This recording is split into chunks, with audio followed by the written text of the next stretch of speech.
Hello and welcome to Talkin' Baseball. We had 8 playoff games yesterday. A couple of them were doozies. Let's talk about them.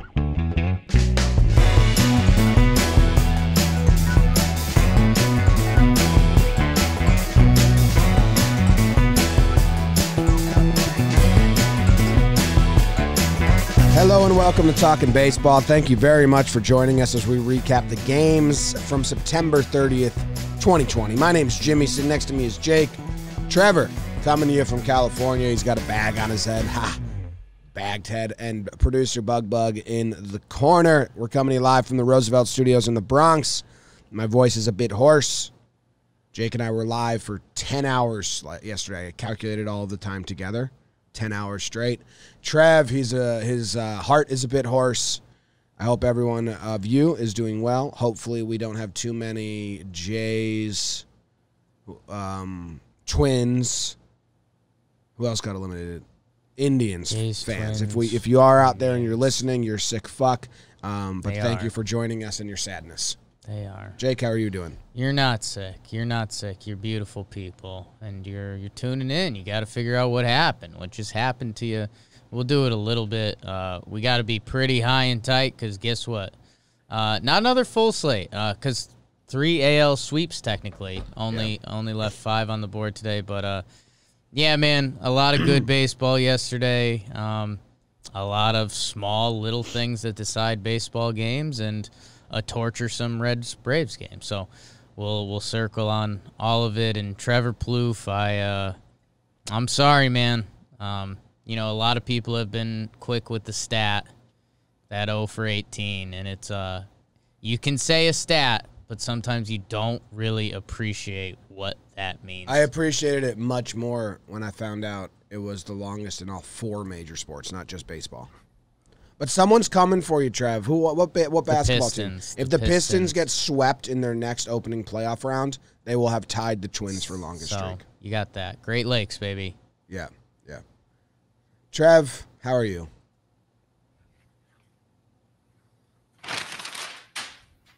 It wasn't good. No. If you're a Twins fan, it was a slow, torturous type of affair with the Houston Astros. I don't think there was a worse team. Even if the Yankees came into town and did the exact same thing, I don't think it would have been as bad as watching Carlos Correa dance around on your grave. Well, and then after the game saying, "Where's our haters now?" Carlos like, Correa, dude, I mean, I guess we can touch on this quick. I'm sorry. Yeah, I have to because he said, "Where's all my haters? What are you going to say now?" And we're going to say the exact same things. You're a cheater. You cheated the game. You didn't deserve what you did from 2017 through 2019. I came up with an analogy that I think I like. If a guy robbed a bank, got away with it, never went to jail, but everyone knew it and everyone hated him, and then like 6 months later, he walked into a gas station, paid for milk, paid for his gas, paid for his cigarettes, fully paid, and then walked out of the gas station. Was like, what do you got to say now? Just paid for that shit? Still mad at me? It's like, yes, dumb. dude. It's stupid. You still robbed a bank and got away with it. Yeah. I don't care about beating the only Twins one I in 2 hate on games. that team. I feel sorry for Altuve, and I do feel sorry for Bregman a little bit. Like, they look so sad all the time. But Carlos Correa, he like wants to be the heel. You're not the heel, dude. Like, you're just a guy who's cheating. We've heard that there may be people very close to that situation who also can't stand Carlos Correa. So it's not like he's liked a lot of places. Want to know why? Because he's the most transparent weirdo I've ever seen in sports. No, because he says stupid shit all the Yeah. time. Like, on air, like wanting people to talk about it. So here we are talking about it. You know, like, I guess he's getting what he wants, but I don't think he's getting the response. He wants, like, the respect again. You're never going to get the respect again. Ever. Well, You might win a championship. It's going to Never gonna get the respect. drive him insane. Especially the way he's going about it. He's treating it like it's yeah, I had a bad playoff game, but I'm gonna make up for it. No, dude, this is a forever one, dog. Yeah, it's kind of like he's treating it like 09 A-Rod being like, Christian. well, what do you like me now? And it's like, yeah, we like you now, A-Rod. You won us a World Series. That's great. That does make up for the mistakes. Yeah. What? This doesn't, so weird.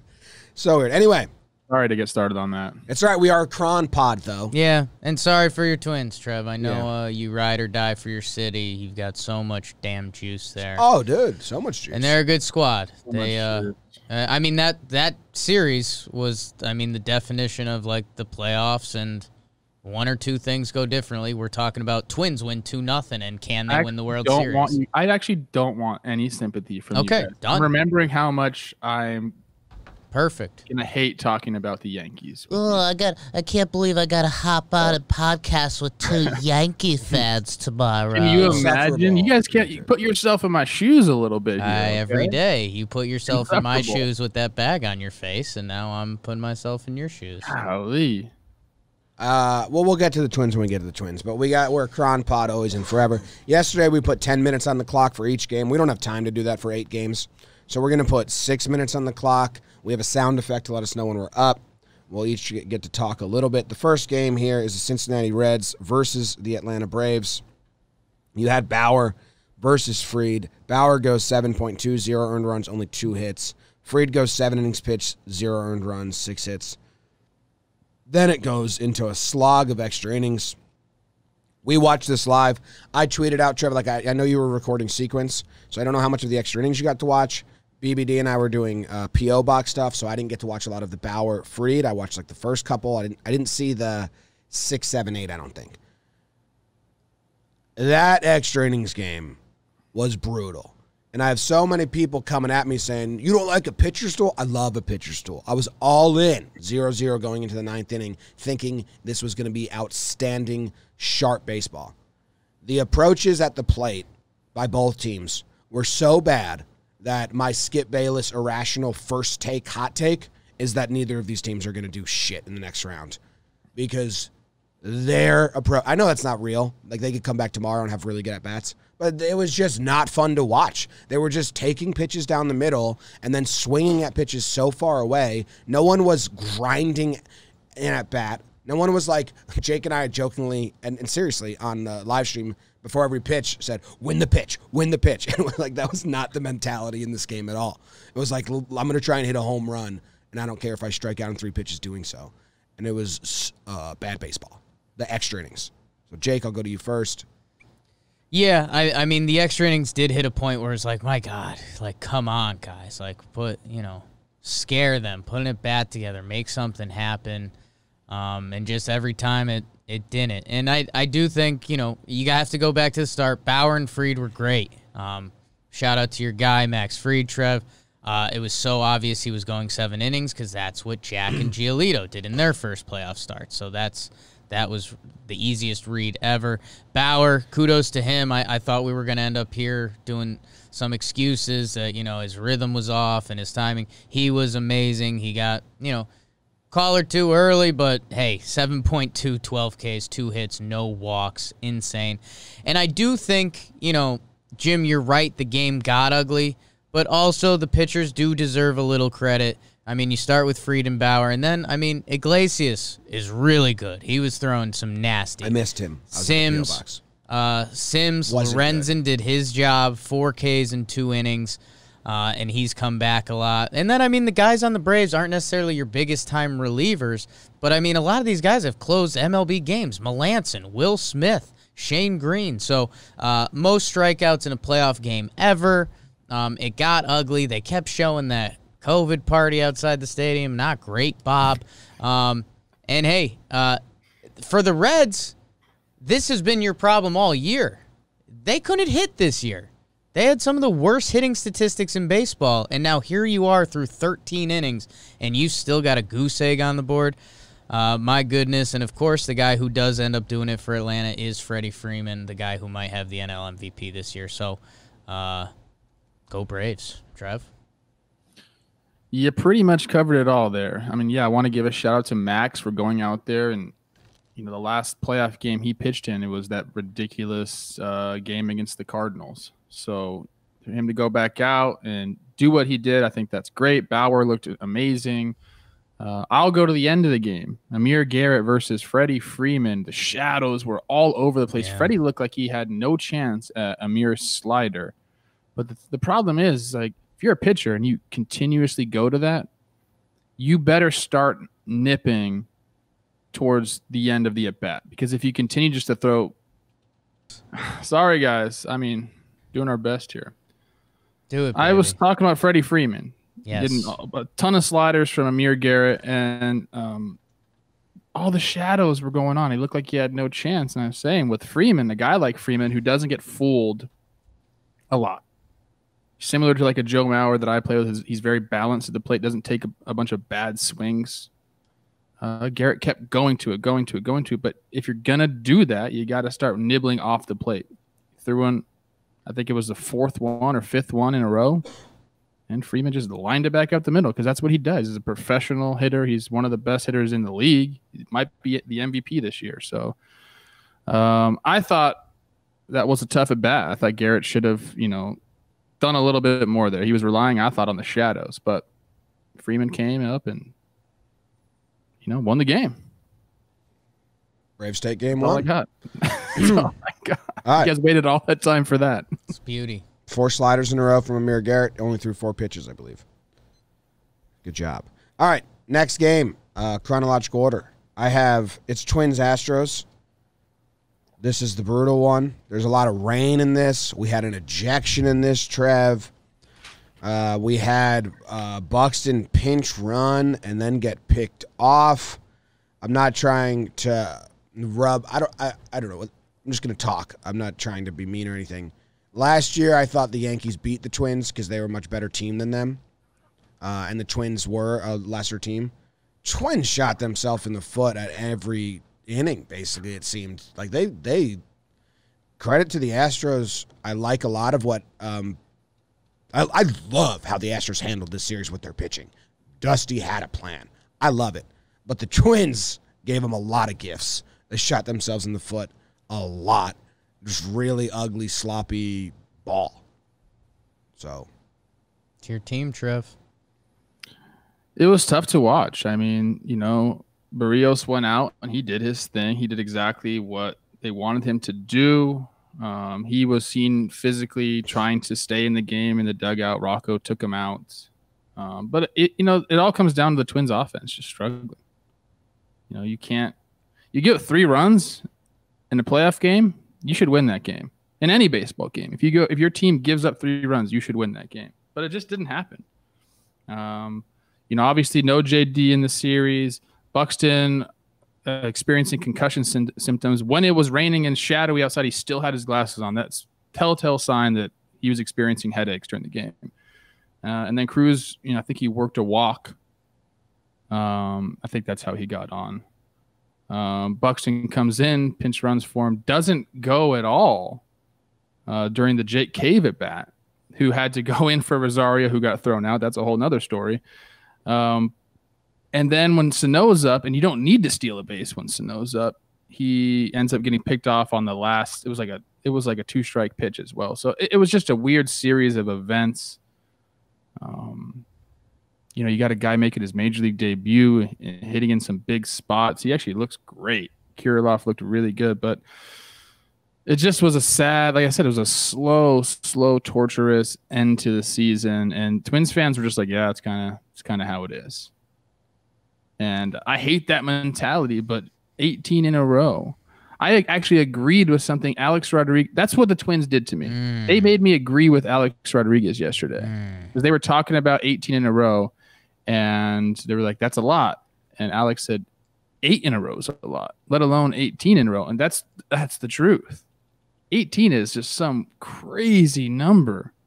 We've never seen it in the history of the 4 major professional sports. We've never seen it. So it's tough, man. You try to have that winner's attitude, and then you get beat like that. It's just... Yeah.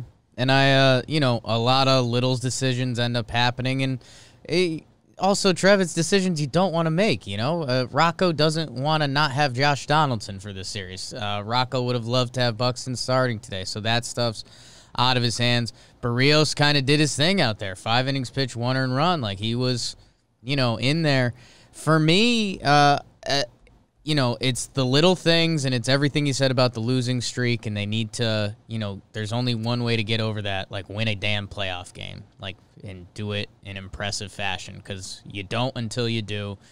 And for me, maybe I'm double guessing, and I don't watch every Twins game, but I don't love Jeffers getting the start behind the dish. I mean, Garver had he's been special pretty good year. this year. I know, but he's a young guy, and you kept the 4 catchers, so it's clearly on your mind that you're not feeling great about it.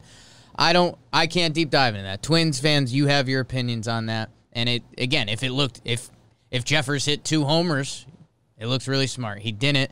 And I still don't believe in the Twins bullpen. I know we've gone back and forth on this, but if Rogers gets hit, Stashak gets hit, and a couple young, Stashak's young, and maybe this is him getting his battle scars, and we'll talk about that with Cleveland coming up a little bit, but I don't know. In a playoff series, and again, Polanco makes a play. Who knows how yesterday goes, but you got to win games. I'd like to see them beef up that bullpen. I kind of like Brusdar Graterol in that pen. I think he could have been the nasty guy for them. Maeda ends up having a great year and is a 1. So you can start spinning in circles like that. They lose. They haven't won a playoff game in coming up on 2 decades. Yeah, and don't tell me that they will until they do. 2 years in a row now, feeling like a bad guy, telling Twins fans I don't believe in them. And I've won both times. So just don't come at me and tell me they're changing. I don't like the way that you're very condescending with it. And I could do the same thing with the Yankees with you, okay? Why? Because you only care about championships. You only care about championships. You repeatedly say that as a Yankees fan. 27 world championships. I have the luxury. 27 world championships. But you haven't done it since 2009. That's 11 years. Don't talk. I can't hear you guys. This is the insufferable Yankee fan that I was dreading today. Until the Yankees win a World Series, I don't want to hear shit about it. That's great. That's fantastic. Okay. But people continue to say, you don't want to see Twins in the playoffs. No, you fucking do. You really, really want to. You really, really very confident Yankees. We'll see how you're talking after you have to go. See, this is why I said for 2 years, this has been the conversation, Trev, and you've never won it. You got swept by the Astros, who were below 500, and everything that could have gone wrong went wrong. I have a real question for you. Do you think knowing Correa's got an absolute cannon, sending Arise was the wrong move there? Otherwise, it wasn't the wrong move, and he had that was a horrible throw home from Correa. It was up the first baseline. Arise took a bad route to home. I agree with you. I would have sent it. It had nothing to do with Correa. Well, Correa's got a great arm. It was offline, but it's just he throws 100 miles per hour from shortstop. I mean, he threw it into the dirt. It was almost like a 2-hopper to the catcher. I know what you're saying, but you send him to there. You sent him. I thought it was fine. All right, I think we're done anyway. Twins move on. We didn't talk about the Astros a lot. I like what they did with their pitching. Can't do that every series. No, you can't. So we'll see how it goes when they get into this slog of 12 games in a row. If they go to 5-7, but I mean, I know this is an if. This is a huge if. Twins, if they win that game, they win the 3rd game because the Astros have to throw their bullpen the entire time, and they don't really have anybody in there. You just had to win one of those games, man. They could not do it. They couldn't hit. How do you not hit? Yeah, I think they haven't scored more than 3 runs in a playoff game since 2004, something like that. I think Josh Donaldson missing was... he was like, at the beginning of the season when we had this conversation, I like JD because he's a difference maker in the playoffs. He kind of brings that little different mentality. I thought that was a big hit. And obviously it's not mentality. Like his skill at third, his bat, like everything is a big hit there. Last point, because we have to move on. Twins fans got mad at me for saying I love Josh Donaldson being emotional. That's what we need. Do you see what I'm talking about now? We needed Josh Donaldson to be fired up in this series. That's the difference. He's a difference maker. Good job, Dusty. Good job, Kirilloff, man. Holy shit. I can't imagine. Man, I think the Twins mix things up this offseason. I think Nelly's a free agent. You got Kirilloff in the wings. I think this. You got a lot of young guys coming up too. Really big Twins prospects team, coming. You could see another big trade. You could see a shuffle, and I think you kind of have to a little bit. So, Houston moves on. Everybody loves that. Why'd they keep so many catchers on the rush? They had nobody on the bench, dude. That's an off-season combo. Technically not 4 catchers. It was 3 catchers in Tortuga, but yeah. I don't know. Look, Rocco deserves some of the blame. If you're gonna pat him on the back every time he does something well, you got to be able to tell him he didn't do something well, and he didn't manage well at all. Yeah, I don't think he did. I mean, his pinch hitting in the first game was horrible. I don't know. They're gone. Twins are gone. Goodbye, Cron Pod. Good job by the Astros. Correa, you're corny. Moving on. Marlins upset the Cubbies. This was kind of, we all picked the Cubs on the pregame show, but Jake and I said a lot like this would be the most fun upset, in my opinion, or in our opinion.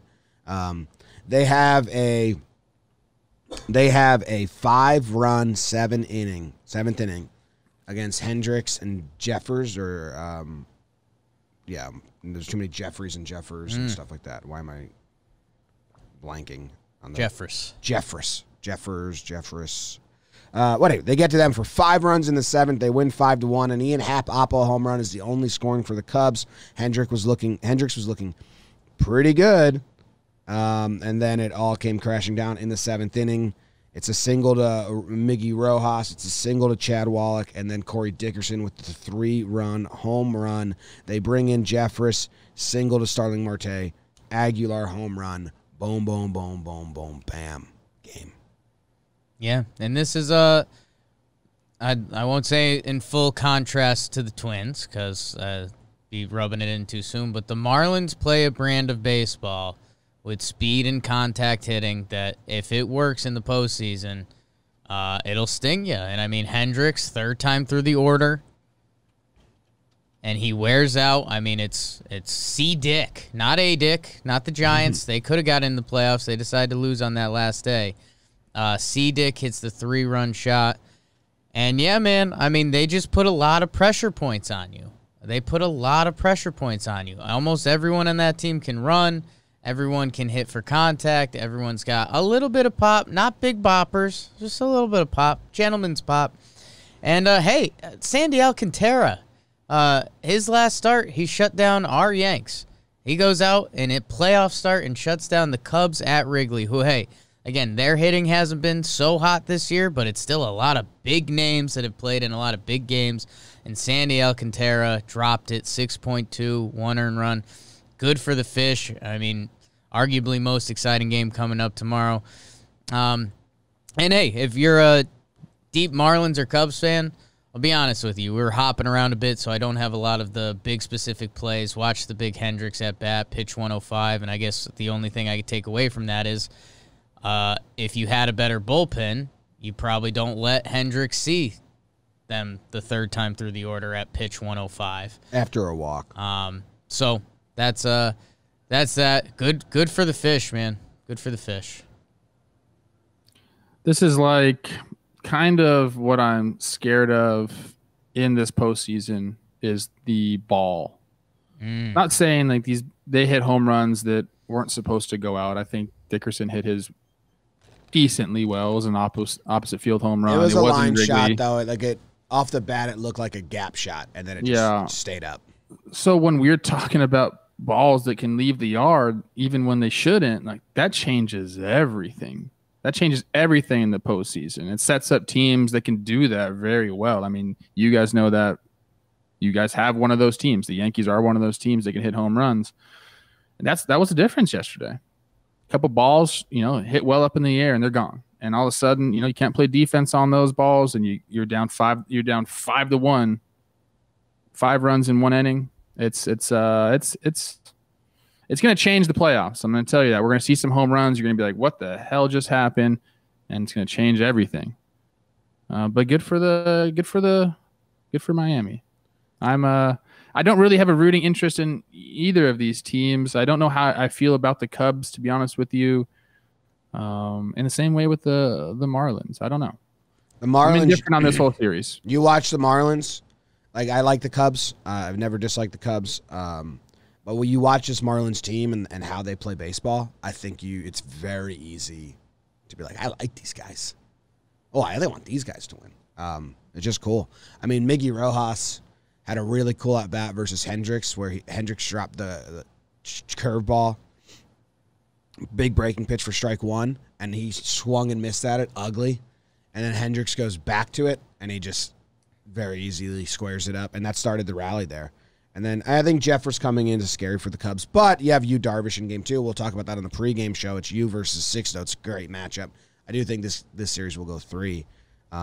Good for the Marlins. Got to sting them there. Only final note, and this is a box score note.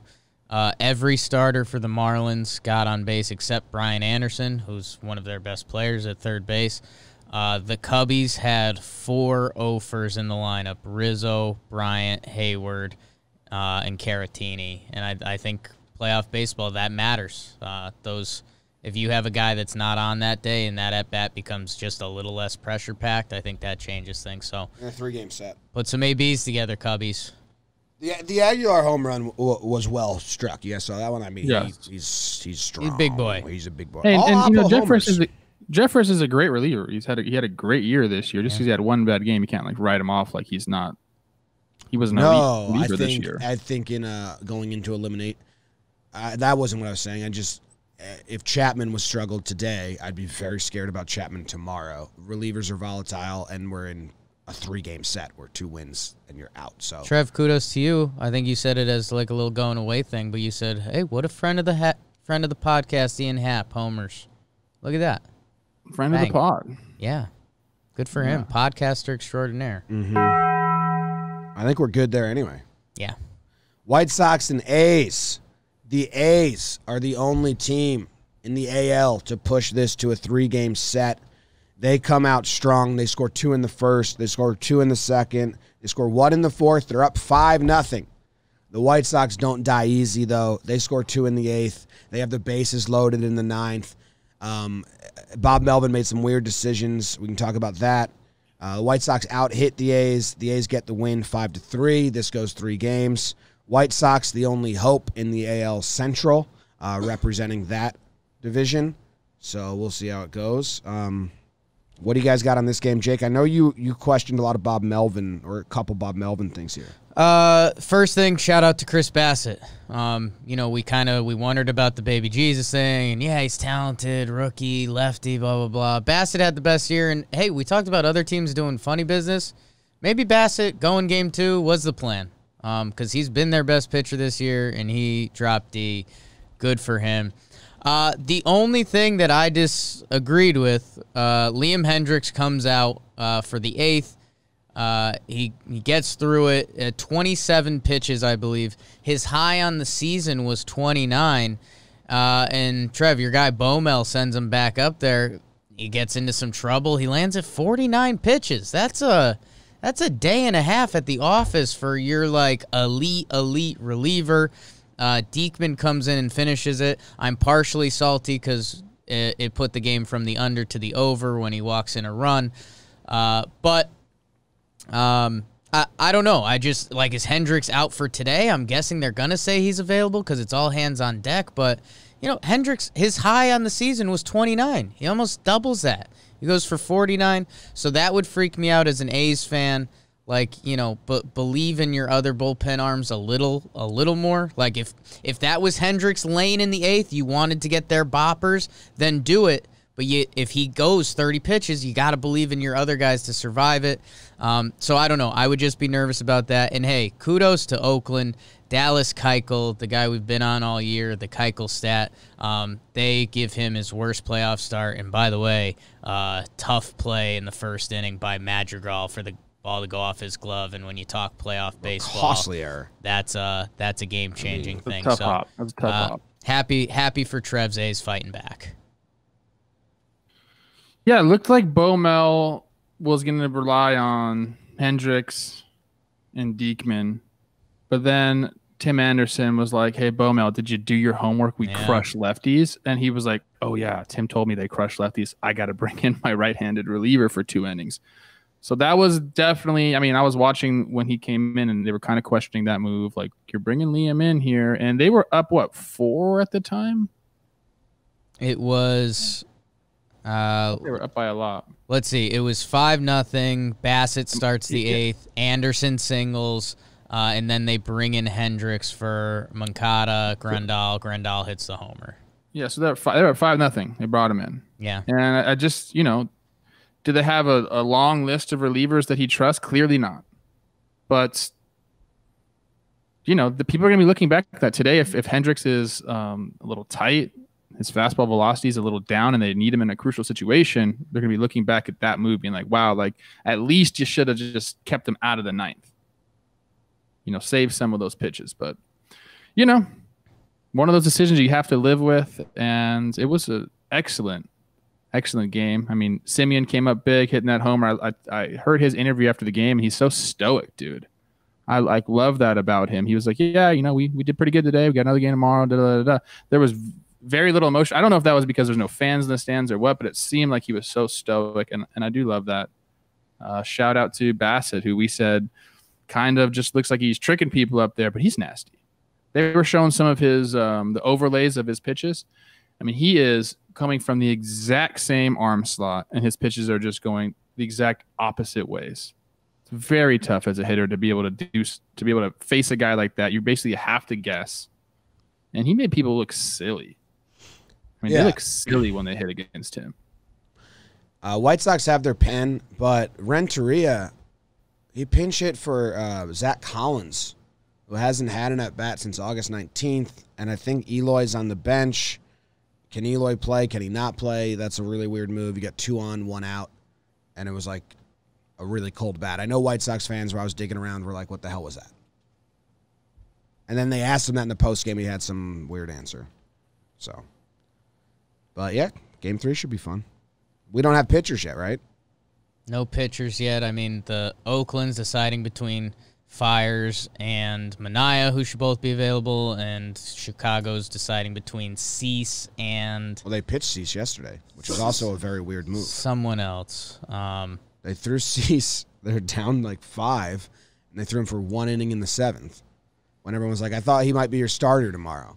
So... Mix it up, baby. Well, head-scratching moves from both managers in this game. Mix it up. Can't let them know it's coming. Good for Oakland. Yeah, man, I don't know. That game might be an ugly deciding game today. Oakland gets a win in a wild card game. Hey, they had a little bad juju there too. So, yeah, I don't know. Like Hendricks in that lane, it's Abreu, Grandal. That's, the game is in theory getting decided there, but did you just burn him for today? We'll find out. Yep. You got the win. We keep seeing closers come in non-closer situations and not having good. I mean, even Chapman last night, he didn't look great. He was a non-closing situation. It ended up being a closing situation, right? Did he get the? No, I don't think you can do that. You can't pitch yourself into. Yeah, you can't get the win in the save. He looked good though. We'll get to Chapman. We'll get to Chapman. Not the first inning. We'll get to Chapman. Oh, okay. Yeah, the Geo helped him out there. Okay, yeah. Great play. Before we go to the next game, let me talk to you about DraftKings. Week 3 of football is in the books. Now it's time to review the tape and get ready for Week 4. There's no better place to get in on all the action than with DraftKings Sportsbook, America's top-rated sportsbook app. To add to the excitement of Week 4, DraftKings Sportsbook is bringing back their can't-miss offer. If you haven't tried DraftKings Sportsbook yet, head to the App Store now because you don't want to miss this. DraftKings Sportsbook is giving all new users the chance to turn $1 into $100 when they bet on any team. That's right, you can place a $1 bet on any team, and if that team wins, you cash your cool Benjamin. How could you pass that up? Don't worry if football isn't for you. DraftKings is giving all you basketball fans a 200% profit boost on any basketball market once you sign up. DraftKings is safe, reliable, and secure, making it easy for you to deposit and withdraw your money at your convenience. Download the top-rated DraftKings Sportsbook app now and use promo code JOMBOY when you sign up to get this can't-miss offer. Pick any team during Week 4, bet $1 on them, and win $100 if they win. That's $1 to win $100 when you use promo code JOMBOY during sign-up for a limited time, only at DraftKings Sportsbook. You must be 21 or older, New Jersey only, profit boost terms and conditions and eligibility restrictions apply. See DraftKings.com/sportsbook for details. Gambling problem? Call 1-800-GAMBLER. Big Broncos game tonight. Everyone's talking about it. It's the talk of the office. Broncos, Jets. Don't What? watch it. It's the best Thursday night matchup you can come up with. I Don't. don't know. I mean, Promise me you won't watch it. All right. Browns Jets, I think, would be a little bit better. But I'll take the Broncos on their third string quarterback. Let's go ripping. Cron Pod, the next game on the docket, St. Louis Cardinals versus San Diego Padres. Cardinals come out on fire and take the young Paddock sheriff. They take his badge away, is what I should have said smoothly. I'm sure a lot of people have made that quip already. I mean, Paddock goes 2.18 hits, 6 earned runs. The Padres bullpen from there on out held him to 4 hits and 1 earned run that came at the very end there. Strom, Stammen, Johnson, Pagan, Pomerantz, Richards, Rosenthal all saw action. It's a double winner. It's a double winner for the Cardinals. You won the game.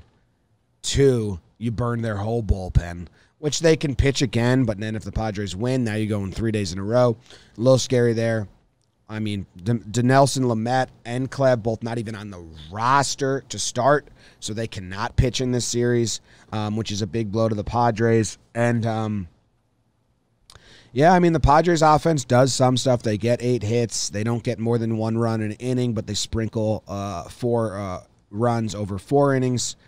But they opened up, Trev. Single, home run, double, single, double, sac fly. 4 runs with 2 outs, and Paddock is a little shook.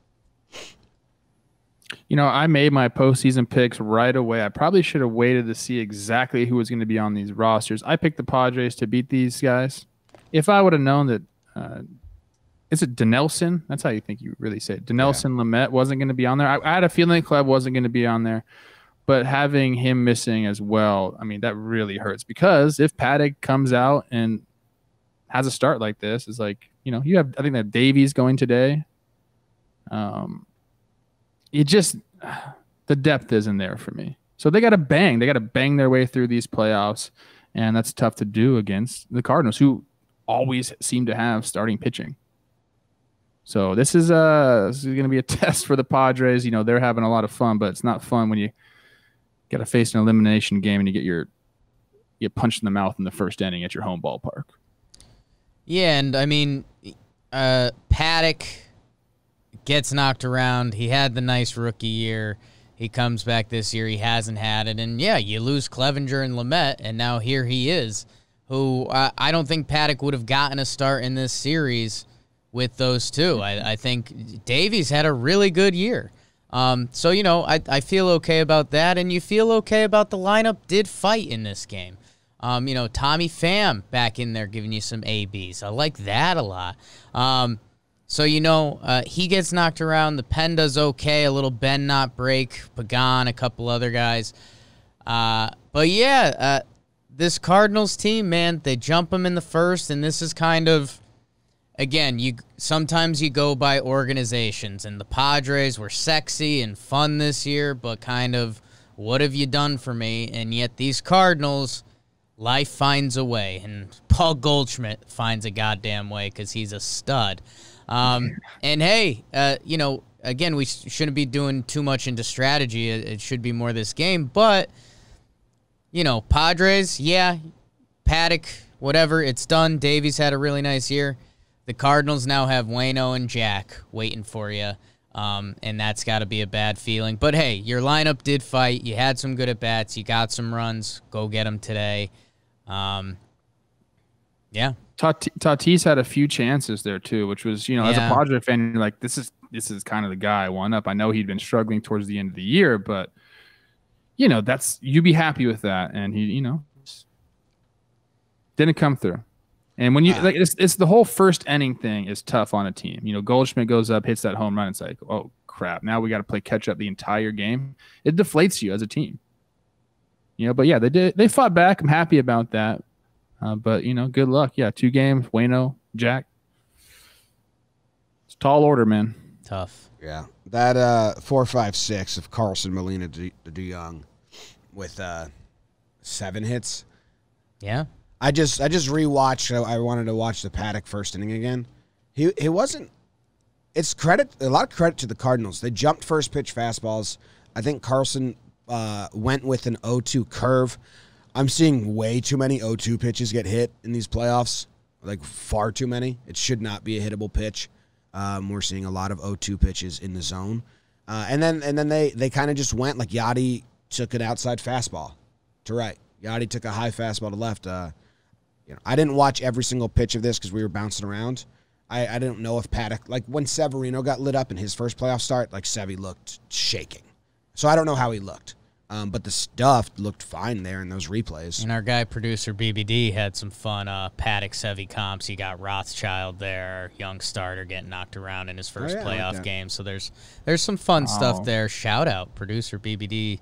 Follow his pictures on Twitter. And that's the problem when you're a rookie and you have all this success and you want to put your cowboy hat on and get the nickname and stuff. It's like, hey, you better be wearing your cowboy hat today, buddy.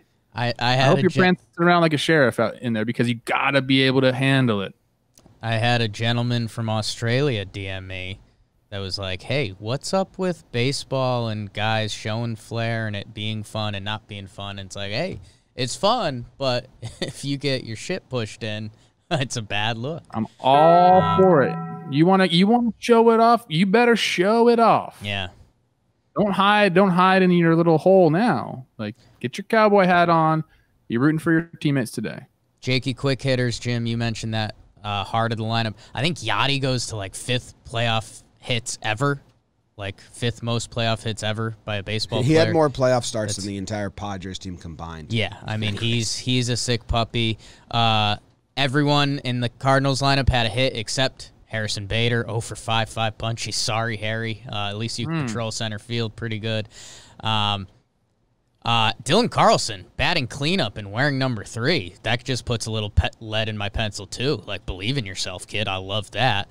And this Cardinals bullpen, not a team with necessarily sexy names in the bullpen, but Helsley has some good stuff. Cabrera's a nightmare for lefties. Gallegos is a stud. Andrew Miller doing it for the better part of a decade. And Reyes comes in and gets the save. So, again, when you think of this Cardinals team, we always say, like, well-rounded. They play defense. They also just pitch the damn ball. And that's how you win a lot of baseball games. They pitch. Helsley is nasty. Yeah. I mean, when I had Christian Yelich on sequence, my bad, he was telling me how nasty this guy was. Thank you for the apology there. Yeah. We appreciate that. All right, you want to move on to the next game? Go Cards. Go Jack. Let's go, baby. I like the way the Cards are set up here. I mean, they got their 1 and 2 kind of going, and the Padres have their 1 and 2 not even on the roster. Yeah. How's you guys' bracket doing? My bracket is not. I don't know. Little Poppy's doing good. I've been shit on the over-unders. I need Oakland today. Yeah, well, how many? 8 times 2 is 16, plus 8 is 24. You're 12 for 24, Trev. Me and Jake are both 16 for 24 with our picks on the pregame show. Ooh. I mean, I just need my 2 to match up in the finals. That's what I'm hoping for. All right. You got 2 good ones. The next game is the Rays and the Jays. Speaking of. Ryu gets knocked around in the first. Ryu gets knocked around even bigger in the second. The Rays have that big inning that I thought they were going to have in game 1. 6-run second inning. Glass now. Oh, my God. Go watch the highlights of Glass now. Dot in 97, dot in 99. Honestly, please go watch them. They're so crazy. Rays were the clear better team. And they showed it. I wish we got a good start, dude. The Rays' social media team was so brutal last night. They're really good at that. They've had a comeback year. Yeah, they were the worst ever last year. I think they brought in the relief pitcher. I think they subbed out someone. A new person runs the account.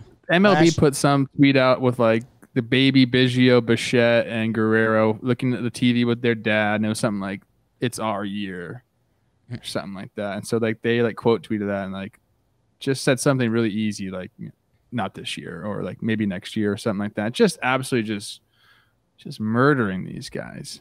Yeah. And so good. Baseball being a sixth sport rears its head a little bit.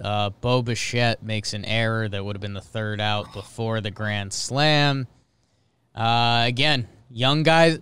Today, this wild card series is a lot of young guys getting their battle scars. Paddock, welcome. Bieber, welcome. Bo Bichette, welcome. And then Renfroe hits a pimp grand salami. He's country strong, boy. Bichette's freaking heart is in the ground when that happens. Like, there's no worse feeling in the world. And then baseball being a sixth sport, the next at bat, Willie Adames infield single to short, and that's obvious. So baseball's a sixth sport. These Rays do it, man. Again, that lineup, you look up and down. If you don't track baseball every day, you're looking at Brazo, Arozarena, Lowe, Diaz. But these guys do their thing. Mike Zunino in the 9-hole gets a yacker. And when that happens, I mean, it's just over. So, they tried to save Ryu, and once he gets knocked, the series basically ends. And Glasnow is he's a creative player in a video game when he's right. You talked about Bichette's error, but he made an error in the first inning, too, to load the bases. And Ryu picked him up and got the strikeout. He makes an error in the second inning again to load the bases, and Ryu doesn't have it this time. And that's a tough 2 innings for Bichette there. I think it was both third outs. Little Jakey fantasy advice. Draft Bo Bichette next year, because I bet those stick with him pretty good, and I bet Homeboy comes back in a mean way next year. Oh, he rakes. Can I give it 2 shout-outs real quick to a couple guys who I think maybe need it? Well, one's like kind of like a backhanded thing. Ross Stripling, how you feeling? You're with the Dodgers. Now all of a sudden you're with... It's not a shout-out. Yeah, we're not calling that a shout-out. It's not a shout-out. All right. But that's got to be a tough feeling, man. Like, you're going from, like, World Series favorite, then you just go get your... He can still get that ring. Bastion. Did you do the same shout-out for Verdugo? Because he was into the worst team in baseball. Okay, this is a real shout-out, though. Yes. Okay, real shout-out time. Big Dick Nate Pearson comes in, 2 innings, pitch, 5 Ks. Good for you. That's getting your feet wet in the playoffs. Build on that. Have fun this offseason. All Jays fans, like, you're fine. Yeah, this was a fine season for you guys. It was actually good. You made the playoffs. You battled. You had some fun. Your front office went all in for you. Yeah. What do they need? They need more experience? Pitching. No, more pitching. Second bullpen or starters? Yes. They have a couple. Yes. Like Pearson needs to become like a 2-3 next year. Ryu needs. Ryu got banged around, man. So. It's a tough game for him when he's supposed to be racing. He gave up 8 hits in 1.2 innings. He needed a little help, and the Rays are sick puppies. Mike Brasso leads off today. Baseball doesn't know who Mike Brasso is, but guess what? He's a 1. OPS versus lefties. Arozarena is a 1.5 OPS versus lefties. Like, it's the goddamn Rays, and I'm happy that I haven't wrapped my head around the 5-gamer that's coming up between them and the Yanks, because it's going to be a nightmare. Don't think about it. A nightmare. It's a 5? It's 5-7-7. Is that what it is? Yeah, it's normal from here on out. Okay. All right. Dude, they look good. The Rays look really good. Yeah. I am glad that they don't get to host in the Trop. Yeah, that's the only win. Yeah. Where is it? Is it in San Diego? San Diego. Trying to think who that favorite. I mean, honestly, it probably and don't take this the wrong way, but it probably favors the Rays a little bit more because it just plays just a little bit bigger. Yeah, it's a little bit big. As Yankees fans, you take the win of not having to go to the Trop. Yeah. What's up with Luke Voit? Hot. Really good. What do you mean? Is he hurt? Why are you taking out? Oh, he's dealing with. Why don't we talk about it? Yeah, we'll go to the Yankees game is up next. Look at that. Segue. Yankees and Indians play a wild game. There's some really mishandled rain delays at the beginning that hurt both teams. The Indians go up 4-0 in the first. The Yankees bring it back to 5-4. They bring it back to 6-4. Indians score 2 to make it 6-6. Yankees fight right back with 2 to make it 8-6. Indians bring it back to 2. They make it 8-8. Then they make it 9-8. Then the Yankees score 2 to win 10-9.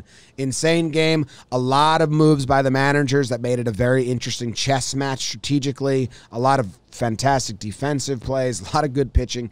A lot of bad pitching. A lot of really good at-bats. This game was crazy. Jake and I were live for 5.5 hours if you want to go watch our actual reactions and in-moment reactions. But, yeah, this game was crazy. I mean, the rain delay stuff was nuts and just seemed so stupid. Everyone knew that there was, 10 more minutes of rain. Yeah. But they decided they delayed the game. They delayed it from 7 to 7:50, and it was 40 minutes of sunshine. 8:15, and then the rain came at 8, and then so Carrasco got 1 inning, Tanaka got 1 inning, and they both had to go sit for 50 minutes. It was and they had to pitch in the rain. Trevor, a lot of our thoughts are out there. What do you got, Big Papi? How bad are you going to try to light a fire under us right now? I had extreme headaches last night, and I was in bed watching this. And it was a hell of a game. If you're just a casual fan, the back and forth, the questionable managerial moves, everything, that actually ended up working out, everything was on the table last night. I think the Yankees were and you guys probably feel the same way, we're very fortunate to win this game. The thing that I don't understand was it was like this black hole in the middle of the field for the Indians. I mean, you saw Delino DeShields on Hicks ball. That ended up being the game, essentially. Misplays that. He gets a triple, walk 2 guys, whatever it was. They end up scoring. But the DJ LeMahieu hit. The Gio hit. Who was the Gio Urshela hit. Just slow little baby hits up the middle. There's always someone there in every other freaking game in baseball now. Someone's up the middle now. No one shifts, but DJ. not there. Yeah, DJ and Gio never get those shifts. So it's kind of like the scouting report on them is they don't get that up the middle person. Gio should. I understand DJ not, and sometimes the base running dictates that. And so I'm not saying obviously there were circumstances why they couldn't be up the middle, but that is a dead zone. I mean, especially when DJ's is a 17 hopper up the middle that Brad Hand. It's a bad pitch by Brad Hand. He should have fielded that ball. He got out of the way of it because he messed up the other one. Who hit that one? The chopper. Glaber hits the chopper. He screws that up. He started to get out of the way of the ball. And normally I'm okay with that. Pitchers get the hell out of the way. But there was just this black hole for them up the middle. I don't understand what was going on. It was very frustrating because I did not want the Yankees to win last night. I don't know if you guys knew that. I wanted the game 3. Yeah. I will say I don't feel like the Yankees were lucky to win it. I thought that they made every single at-bat hell for the pitcher. I don't think there was any easy out. Gardy had one. And then you have a lot of rookie pitchers, man. Karinchak was that was bad. I'm telling you, man. You can't have that hair. Thing. If you have that hair and you have that whole persona. Walk-up song, number. You can't spike the 2-2 fastball you're trying to throw down his dick and then be scared to go to your off-speed 3-2 and give up the grand slam. You can't. You have to you have to mentally bring all that persona that you're showing. It's not inside your head. It's outside your head. It's weird. I didn't like it. I loved it for the Yankees. But, I mean... We should talk about that a little more. What is going on? This is the same thing we're talking about with... who were we just talking about it with? Paddock. Yeah. Dude, just save the antics. This is the freaking playoffs, dude. You don't have to... it's not all about you, dude. Well... why do you got to do that? That's his headspace, and baseball wants personalities and swagger, and so do I. I like it. At the end of the day, you got to come. He seemed very nervous. Oh, dude, he's throwing the ball around. Does he always do that? Are there any Indians fans in the chat? Indians fans said he's very jittery, and I was like, well, I don't like that ever. I mean, anyway, but you say the DeShields play, Trev, but if that play doesn't happen, then you're going to say the Glaber play because he slipped on a ball right at him that gave the Indians the lead. What? Wet field. I'm just saying both teams had like a play where a defender slipped on a ball right at him. Both teams got that break. Both teams got the rain delay weirdness. This series was the Yankees batters grinding out every pitch, fouling off stuff, seeing pitch, really good takes, and the Indians pitchers being a little young and inexperienced. And Trev, they walked everybody, dude. 12 walks. That's what the Yankees do, though. They really good at bats. They pass the baton really well. It's column A and it's column B. Again, Cleveland, if you're walking away from the series, and I'm sure we'll talk about it coming up. Trev, we had rooks in this game. I mean, Tristan McKenzie, sequence, go check him out. Karinchak, rookie. You're wondering why he's tasting himself so much on the mound? 27 innings pitched, 53 punches this year. A 17.7 K per 9. That's above video game stuff. So, yeah, you tell me if you were 25 and doing that on a baseball field, if you want to be tasting yourself in Cleveland. You're feeling it, 99. You get the haircut. But guess what? When playoffs time comes, it's a different animal, and you better not throw 15 pitches and 4 for strikes, and one of those pitches ends up in the goddamn bleachers for a grand slam from Gio Urshela, who got DFA'd by these very Indians. Trev, the Yankees hitting did their thing. The concerns come from the bullpen, which is a weird thing with the Yankees because they do have the wallets to pay for bullpens, and you recognize a couple of those guys, but the depth isn't there like it was in past years. These Yankees hitters are winning a lot of at-bats. They're battling. It's not easy. I think there was only one easy inning last night. I think it was Carrasco's third inning, something like that. Second inning or third inning because it went DJ Gary Hicks. And yeah, if you're Cleveland, you battled. There was some fun managerial stuff. The Yankees took out Britton because they pinch hit Luplow for Naylor, who had been incredible. Basically, they forced the Yanks to go to Loaizaga, who they like but doesn't have the experience, and Loaizaga gets hit, and it's like, oh boy, here we are. Another two-strike pitch. Yeah, another two-strike pitch. Breaking ball in too much zone for a 1-2 after pitcher. He dirted one, and then he leaves one up, but. Yeah, man, I mean, look at this box score. And, Trev, this is where I have to disagree with something you said before. Chapman comes into that mess. His first pitch, bloop single. I mean, that's in theory the game-winning run, so you're right there. And then Gio Urshela with, a play of all plays that if unbelievable play. If the Yankees do start a magical run, start the DVD there. That's an unbelievable play. The ball was behind him. He made it look routine. Both guys at both bases were out by like 5 steps. Look at the box score and look at the pitching lines. And Aroldis Chapman, 2 innings, shutty, 4 Ks, 24 pitches, 20 strikes. So compared to what everyone else did, Aroldis was fantastic. He likes, first, the Gio play. Like, to get to the ball was an excellent play. But to be able to make that throw that he made on his butt, on a line, perfect, right to DJ. That was... I believe it saved the run, too. Was it first and second? Yeah. I wouldn't hate seeing a sequence of that. Yeah. It'd be a... Pause in the plate or whatever. Yeah, I do a breakdown. It would have been...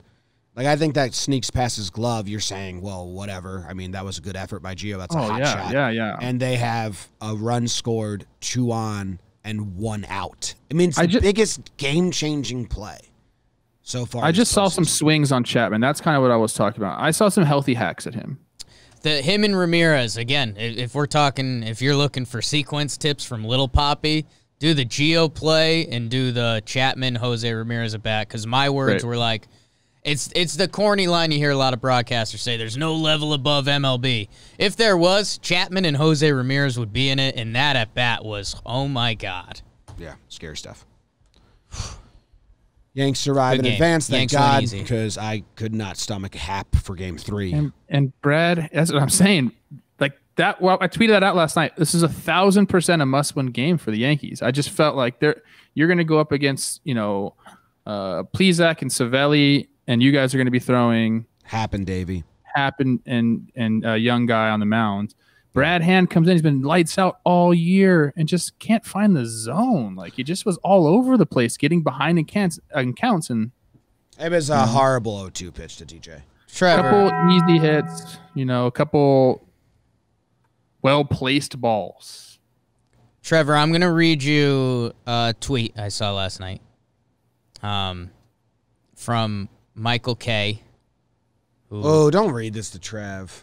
Don't Fire me up, baby. Come on. Do this in the pregame show when we get to A's White Sox. Okay.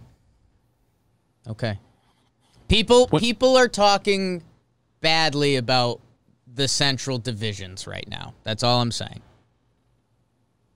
I mean, so stupid. So stupid. We'll talk about that on the pregame show. Hey, let's never talk about small sample size. But when the playoffs come around and there's a 3-game series, let's bank the entire season on that. That makes a lot of sense. Well, the season stats support it as well. It's a good discussion. The season stats support it as well, that the offenses were worse in the Central. If you're Cleveland, Cleveland just around double the amount of runs. Was the offense that bad? They scored 9 runs. What are you talking about? they did good. They battled. They did good, but then you have the Twins. You have People the at Bieber, Cubs, Karinchak. the Brewers, It's the Reds. These are obviously it's a game, and anything can happen in any single game, dude. like that's so stupid to make that comparison. If you're Cleveland, Michael K. ESPN. By that logic, Josh Naylor, fucking Hall of Famer, bro. Yeah. He's the best hitter in the big leagues. He's awesome. By that logic, I liked agree. him a lot. He was so menacing in the. He's fired up. I like his outfit too. He has a good uniform, baggy. I like that. Your guys got your stripes this year, Cleveland. Karinchak had it happen. Bieber had it happen. Karinchak, Tristan don't do the hair had thing. it happen. Like, be yourself, bro. I just don't found be out somebody else in a movie. our chat just said he did the hair. Yeah, right. Make your own character. Yeah. Don't copy a movie character. It's not Weird, Halloween, especially because that guy Halloween, stinks in the Karinchak. sequel. And someone in the chat said that the hair thing was brand new for the playoffs. Oh no, I didn't know that. If that's true, oh no. And you name yourself Wild Thing, and then you go out and can't throw a strike. But that's a movie character. You're playing Halloween. I love personas, but that's not you. Just go be a freaking stud reliever. You want to do you, bro. Don't do Charlie Sheen in a movie. The Trevor Plouffe nightcap. Your Brewers versus your Dodgers. Sutter just shits the bed to start. Walks into 4 walks in the first inning. The game's basically over at that point. Arcia, I wish you listened to a podcast where someone would have told you that he was going to bang because it's just what he does against the Dodgers. I think the Dodgers might have went tight B-hole for a little bit because your pen is in and this game is closer than it should be. But Dodgers win 4-2. Honestly, we didn't watch a lot of this game because we were lost in Yankees land. Trev, were you flipping it all?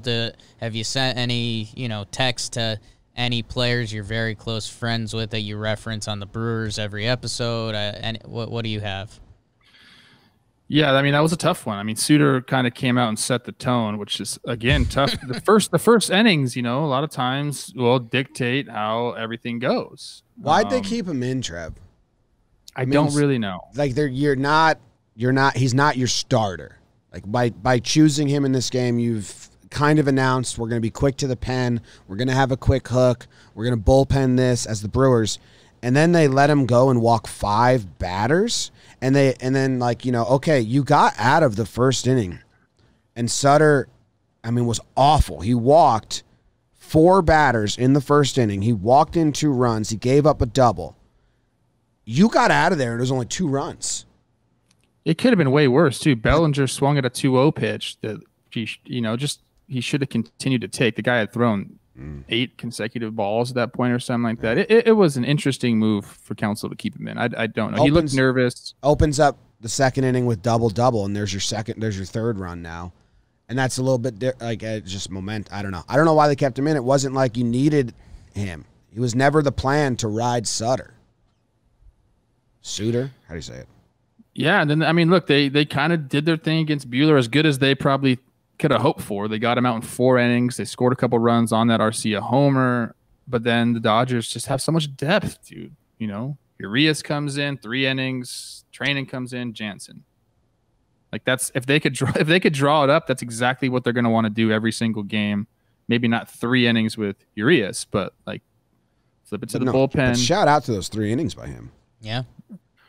One thing it sucks for the Brewers. I talked to Ryan last night. I thought first at bat he took like a check swing on Buehler, and I could just tell like his oblique or something was messed up. And I texted him during the game. He obviously didn't respond to me after the game.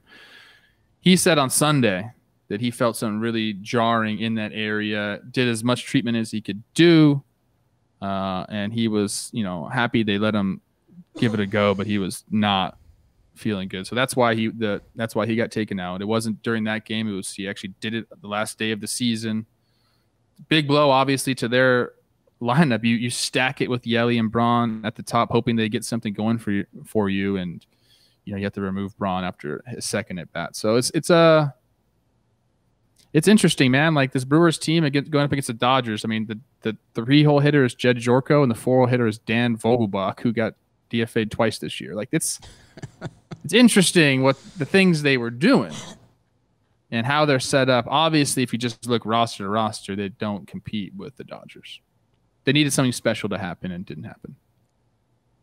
And kind of that, we mentioned the Padres effect a little bit. Obviously, different dynamics. The Padres were one of the better teams in baseball this year. But, Devin Williams coming in. If you have, a Brewers roadmap to try to sneak out a victory is somehow get a lead and then 5 innings of nasty bullpen. And Devin Williams with one of the more special years you see from a guy out of a pen. Before this game, they announce he's not on the roster. He's got an arm injury. So, I was hoping this would be my upset special. Thought I had it when it said no Devin Williams. I would have taken that back immediately. But, hey, this game's still close. Yelich comes up in the 9th as the tying run. And he had 2 hits. So he looks.